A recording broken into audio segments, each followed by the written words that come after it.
राम मंदिर निर्माण के शिलान्यास के बाद उत्तर प्रदेश की राजनीति, न केवल देश की अपनी उत्तर प्रदेश की राजनीति ज़्यादा गर्मा गई है। तो उसकी वजह है वर्ष 2022 में होने वाले विधानसभा के चुनाव।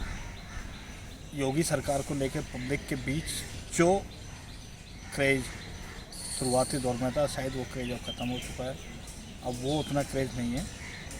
यही वजह है कि अब भारतीय जनता पार्टी अगले विधानसभा चुनाव के दौरान राम मंदिर के मुद्दे को भुनाने की कोशिश करेगी। ये अच्छी तरह से विरोधी दल भी समझ रहे हैं।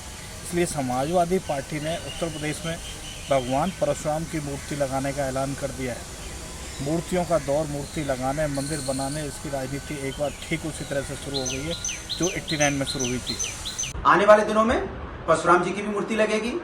और सभी जानते हैं परशुराम जी की जो माँ थी वो छत्री थी।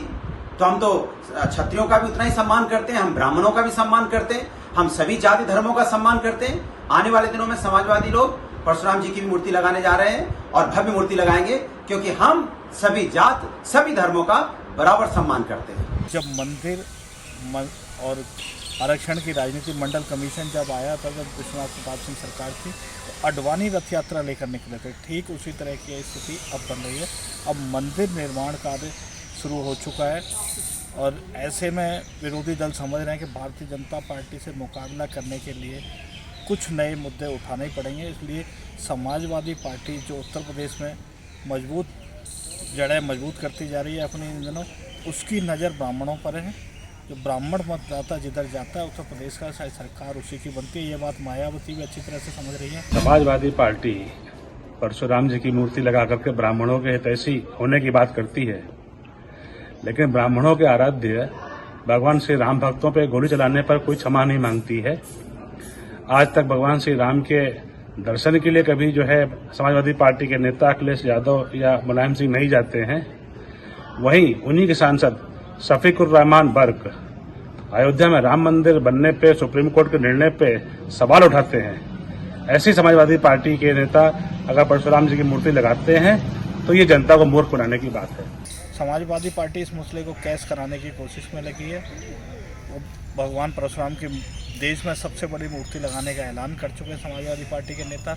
और अब आम आदमी पार्टी जो कि राज्यसभा सांसद संजय सिंह खुद उत्तर प्रदेश के प्रभारी हैं और राज्यसभा सांसद हैं आम आदमी पार्टी के, वह लगातार अब इस मुद्दे को गरमाने की कोशिश कर रहे हैं। उन्होंने अब इसे जातीय रंग दे दिया है, जो स्वाभाविक भी है। वो समझ रहे हैं अच्छी तरह से कि उत्तर प्रदेश की राजनीति जाति पर चलती है। उन्होंने बहुजन समाज पार्टी के वोट बैंक को जिस तरह से दिल्ली में हथियाया, उनकी कोशिश है कि मायावती के वोट बैंक को दिल्ली उत्तर प्रदेश में भी हथियाया जाए। वो लगातार भारतीय जनता पार्टी पर, केंद्र सरकार पर आरोप लगा रहे हैं कि मंदिर के शिलान्यास के दौरान नहीं बुलाया गया किसी भी दलित नेता को, राष्ट्रपति को भी नहीं बुलाया। इन बातों का जवाब क्यों नहीं देती भारतीय जनता पार्टी? जब देश के प्रधानमंत्री वहां बुलाए जा सकते हैं तो देश के राष्ट्रपति क्यों नहीं? महामहिम राष्ट्रपति को नहीं बुलाया गया। और ये वही भारतीय जनता पार्टी है, जब महामहिम राष्ट्रपति का चुनाव हुआ था तो घूम घूम कर पूरे देश में योगी आदित्यनाथ जी से लेकर सारे भारतीय जनता पार्टी के नेता कह रहे थे कि देखिए हमने एक दलित को राष्ट्रपति बनाया। और भूमि पूजन के मौके पे महामहिम राष्ट्रपति को नहीं बुलाया जाता। कल्याण सिंह पिछड़ा वर्ग के हैं, उनको नहीं बुलाया जाता। उमा भारती का दर्द निकल के आता है, पिछड़ा वर्ग की है कि साहब भाजपा की बपौती नहीं है राम। ये उनका दर्द छलक के आया सामने। केशव प्रसाद मौर्य जो उत्तर प्रदेश के उप मुख्यमंत्री हैं, उनको तक को नहीं बुलाया गया। प्रसाद दे सकते हैं आप, पूजन में शामिल नहीं कर सकते, ये तो और बड़ा अपमान है। और आप प्रसाद देने के लिए सबसे पहले दलित का चुनाव कर रहे हैं, ड्रामा करने के लिए। आपको लगा कि आपसे अपराध हुआ और उस अपराध की पूर्ति करने के लिए आपने दलित को प्रसाद देने की नौटंकी की। ये इस बात से साबित होता है दलित विरोधी है भारतीय जनता पार्टी। ऐसे में आम आदमी पार्टी ने जब आक्रामक रूप अपनाया दलितों के मुद्दे को लेकर, तो स्वाभाविक तौर पर मायावती की चिंता बढ़नी स्वाभाविक थी।